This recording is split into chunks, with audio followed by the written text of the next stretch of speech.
Who says Austrian school libertarians have to be statists on immigration? We should support government goons busting people's heads to keep them out of the country? Well, some have tried to make that case in the past. But now David Hathaway's hard-hitting new book, Immigration, Individual versus National Borders, refutes, point by point, every argument they've made. This is a short, well-written book that shuts down the closed borders argument once and for all. Immigration, Individual versus National Borders by David Hathaway. Forward by me. Buy it now on Amazon.com in both print and Kindle versions. All right, you guys. Welcome back to my show here. I'm Scott Horton. I do weekdays from noon to 2 here on the Liberty Radio Network. ScottHorton.org is my website.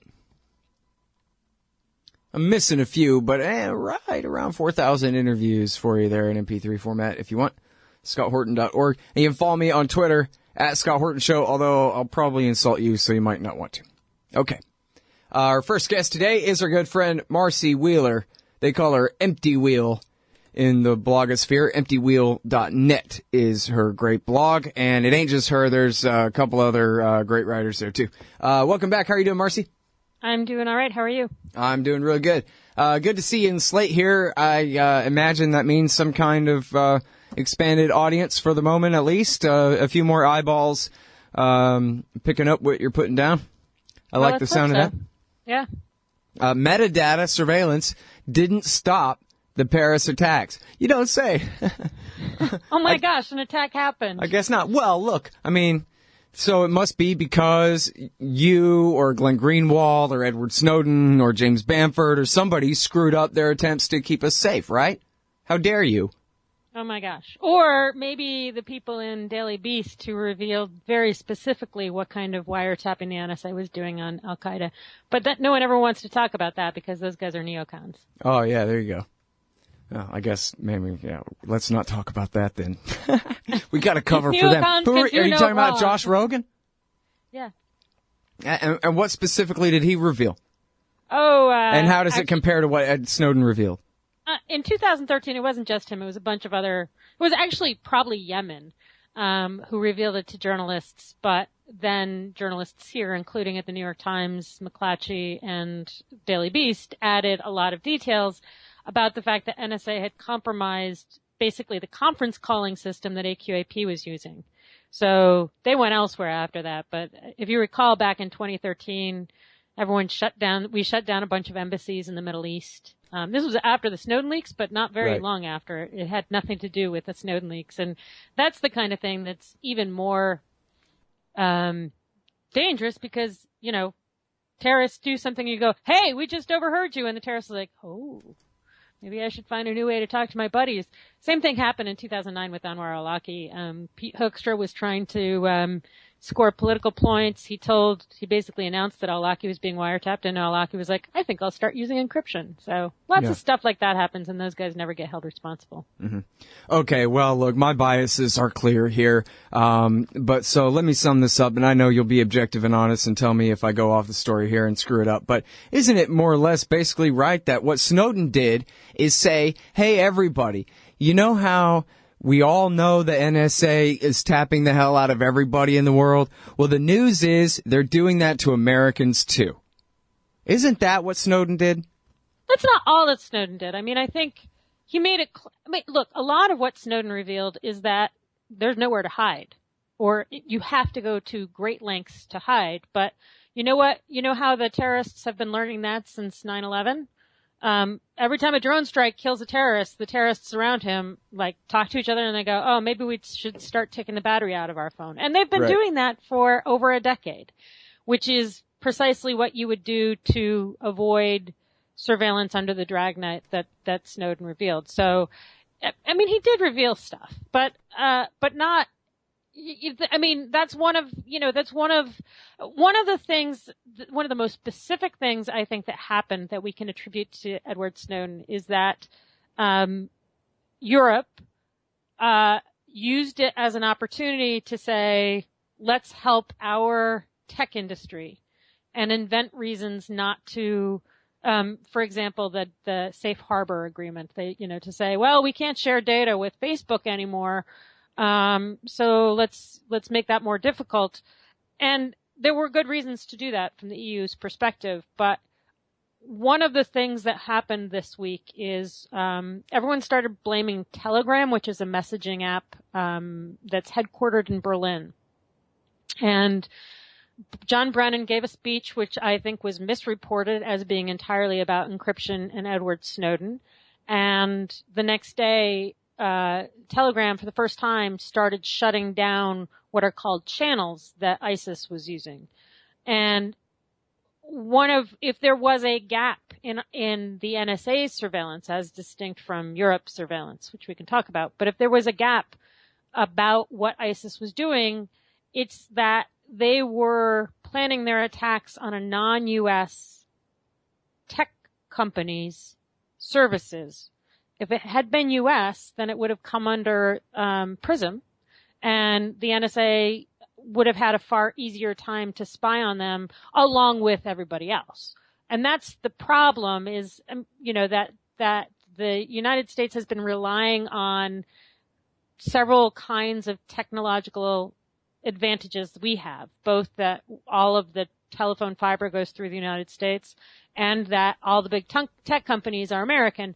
And the U.S. has been using that to spy on the rest of the world, which is great if you're helping the rest of the world prevent terrorism, but it's terrible if you're also spying on the business doings of the rest of the world or spying on, the presidents of the rest of the world or what have you. And so basically the U.S. abused those advantages and the rest of the world responded as you would expect them to. And as a result, those advantages are being taken away. And that's not surprising, but the way to avoid that was to not abuse those advantages in the first place. Mm-hmm. Yeah, actions having consequences. That's an alien concept when you're talking about executive branch employees, for sure. Right. Well, the whole lot of them. All right, so now, all the news is coming out this morning, and Tech Dirt has this thing saying after all the endless demonization of encryption, police find the Paris attackers coordinated via unencrypted SMS. So, in other words, they added so much hay to the stack they couldn't find what should have been right in their face. Well, and here's what I talk about in Slate. I think we'll probably find that the terrorists did use encryption in some ways. Beyond, by the way, the one piece of encryption we know that they used, this is really funny because no one wants to give this up, is that one of them took his own credit card in his own name and paid for a hotel with it. And when you do that online, they use HTTPS to protect you from somebody else intercepting your credit card information and then going on a shopping spree with it. Mm-hmm. And so if Dianne Feinstein and all the rest of them want to prohibit the encryption that the terrorists use, then we're all going to lose the ability to pay for stuff online because that's the only thing we have confirmed that terrorists used as far as encryption yet. Mm-hmm. But I think we'll find that they used some. I think we'll find that they used operational security that's not terrorism, that's not encryption. But the point I made in Slate is that this dragnet that we have, if it is supposed to work, it failed. I mean, its job comes prior to encryption. And its job, it works when it works, whether or not you're using encrypted calls, because you can't hide metadata, or for the most part, you can't hide metadata. So in other words, if the dragnet works, it should capture who's communicating with whom. And when you see that a guy that has been involved in planning 3 earlier plots is communicating with a guy in Paris, you go send the cops to that guy in Paris because chances are good he's going to be involved in a plot. And that's what didn't happen. And that's where we can say with some certainty that the dragnet failed. Yeah. I wonder what's their excuse, because here we would just go, oh, well, obviously the feds were busy entrapping some idiot into some fake plot and they missed the real one, like the Boston attack. But I wonder what it is with the French. Because it seems pretty clear, right? I mean, and this guy, as we're finding out now, he was buddies with the guy that did the foiled train attack, and he was associated with the guy that attacked the Jewish Museum in Brussels. And so, absolutely, if this was a primetime TV show, they would have been nabbed before they were able to get this done, strictly because of the computer technology that would have enabled it. But anyway, so we got to stop and take this break. We'll be right back in just a sec with the great Marcy Wheeler, emptywheel.net. That's her handle on Twitter, too, emptywheel. Just a sec, y'all. Hey, y'all, Scott Horton here. It's always safe to say that one should keep at least some of your savings in precious metals as a hedge against inflation. And if this economy ever does heat back up and the banks start expanding credit, rising prices could make metals a very profitable bet. Since 1977, Robertson Roberts Brokerage Inc. has been helping people buy and sell gold, silver, platinum, and palladium, and they do it well. They're fast, reliable, and trusted for more than 35 years. And they take Bitcoin. Call Robertson Roberts at 1-800-874-9760 or stop by rrbi.co. Don't you get sick of the Israel lobby trying to get us into more wars in the Middle East? Or always abusing Palestinians with your tax dollars? It once seemed like the lobby would always have full-spectrum dominance on the foreign policy discussion in D.C. But those days are over. The Council for the National Interest is the America Lobby, standing up and pushing back against the Israel lobby's undue influence on Capitol Hill. Go show some support at councilforthenationalinterest.org. That's councilforthenationalinterest.org. All right, guys, welcome back. I'm Scott Horton. I'm talking with Marcy Wheeler from emptywheel.net about Big Brother and the successful Paris attacks. The Paris attacks weren't stopped by metadata surveillance. That hasn't stopped officials from saying it might have. Well, that's one of the titles. That's not the title. Metadata surveillance did not stop the Paris attacks. That's the title. At slate.com.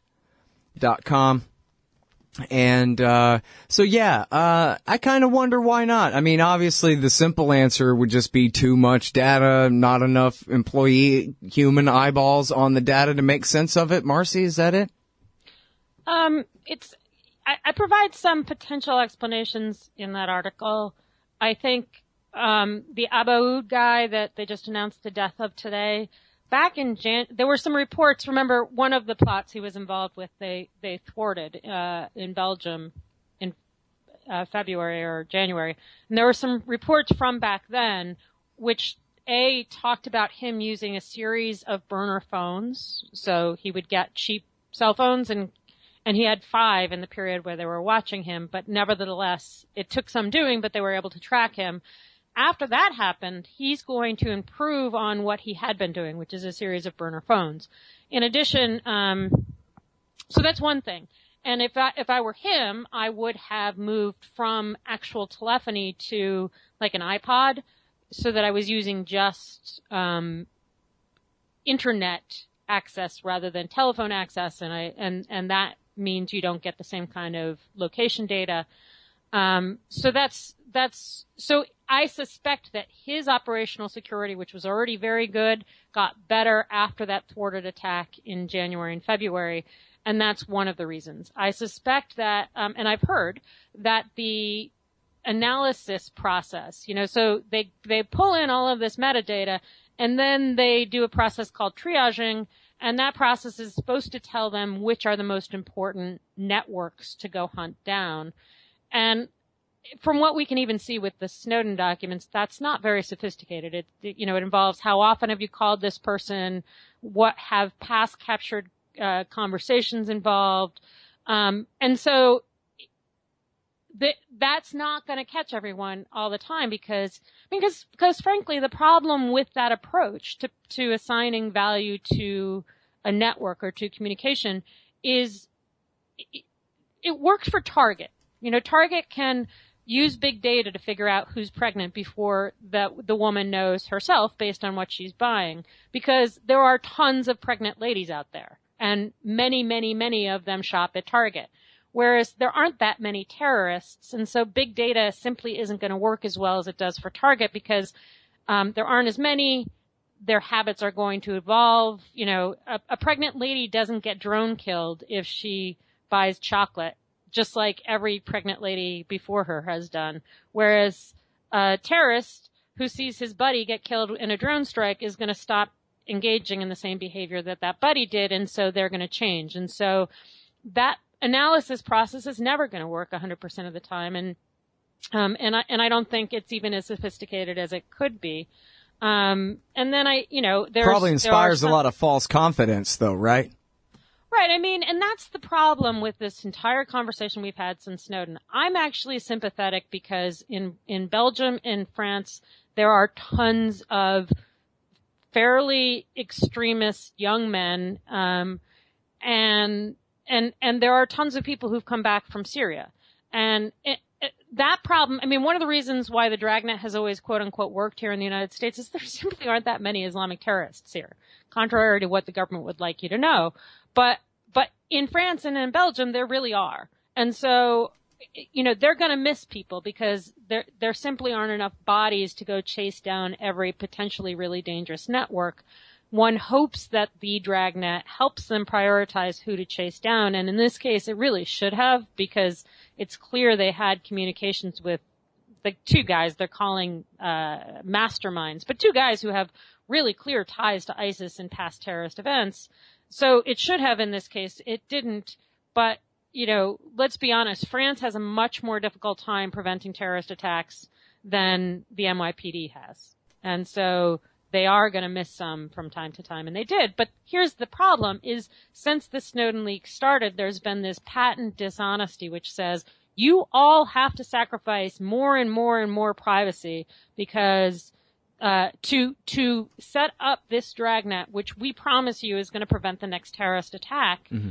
And because they oversold those promises, we did not engage in a real conversation about where the proper line was to draw. And frankly, here's another thing about these guys is, again, back in January, they discovered that these guys were using what's probably Berber, right? So Arabic, but a kind of Arabic used primarily in the southern part of Morocco and Algeria up in the hills.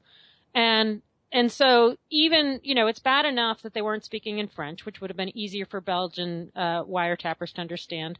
It's bad enough that they were speaking in Arabic, so you have to go get an Arabic translator to understand the wiretaps. But they were speaking in a dialect of Arabic that is particularly inaccessible, and probably encoded in the same way that that we employed, the United States employed the Navajo in World War II. Mm-hmm. So you had this group of men who have a dialect that is fairly inaccessible and that they were kind of enhancing on their own purposes. Well, that works the same as encryption does, meaning that works to prevent or because look, the NSA can get around encryption. So if they know a conversation is important enough, they'll do that. But a really difficult language with some dialect and some code involved is going to take the same kind of hoop jumping that encrypted communication will take, but particularly in the United States, one of the disclosures that Snowden released, which I think should have gotten far, far more attention, is we don't have the translators we need. And one of the reasons we don't have the translators we need is because, the security process and so on and so forth. And so one of the conversations we maybe should be having that would be more productive than whether or not we have to stop all encryption, which will expose our bank accounts and so on, is whether we have enough translators in the target languages or whether that's a way to improve the functionality of this dragnet much more quickly and more safely. Because if, the more we prohibit encryption, the more the hackers are going to get us. Yeah. Until Friday, right? The hackers were the bad guys. That's who Dianne Feinstein was most afraid of.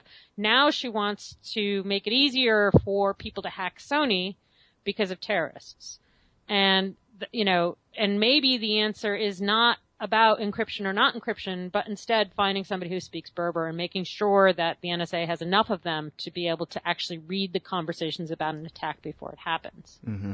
Well, what you need is a really politically connected translator contractor company to get the incentive system working right in D.C., because as it is right now, there's a hell of a lot more money in computer specialties than language ones. And it seems like it's going to stay that way. We're all out of time. Thanks so much, Marcy. You do great work. Thanks so much. That is the great Marcy Wheeler. She's Empty Wheel online, emptywheel.net, and here she is at Slate. Metadata surveillance didn't stop the Paris attacks. Hey, y'all, Scott Horton here for Liberty.me, the great libertarian social network. They've got all the social media bells and whistles. Plus, you get your own publishing site, and there are classes, shows, books, and resources of all kinds. And I host 2 shows on Liberty.me. Eye on the Empire with Liberty.me's Chief Liberty Officer Jeffrey Tucker every other Tuesday, and The Future of Freedom with FFF founder and president Jacob Hornberger every Thursday night, both at 8 Eastern. When you sign up, add me as a friend on there. ScottHorton.Liberty.me. Be free. Liberty.me. Hey, y'all, Scott Horton here for MPV Engineering. This isn't for all of you, but for high-end contractors specializing in industrial construction and end users who own and operate industrial equipment. MPV offers licensed professional consulting on chemical and mechanical engineering for your projects. Tanks, pressure vessels, piping, heat exchangers, HVAC equipment, chemical reactors for oil companies or manufacturing facilities, as well as project management support and troubleshooting for those implementing designs. MPV will get your industrial project up and running. Head over to mpvengineering.com. You hate government, one of them libertarian types, or maybe you just can't stand the president, gun grabbers, or warmongers. Me too. That's why I invented LibertyStickers.com. Well, Rick owns it now, and I didn't make up all of them, but still, if you're driving around and want to tell everyone else how wrong their politics are, there's only one place to go. LibertyStickers.com has got your bumper covered. Left, right, libertarian, empire, police, state, founders quote, central banking. Yes, bumper stickers about central banking. Lots of them. And, well, everything that matters. LibertyStickers.com. Everyone else's stickers suck.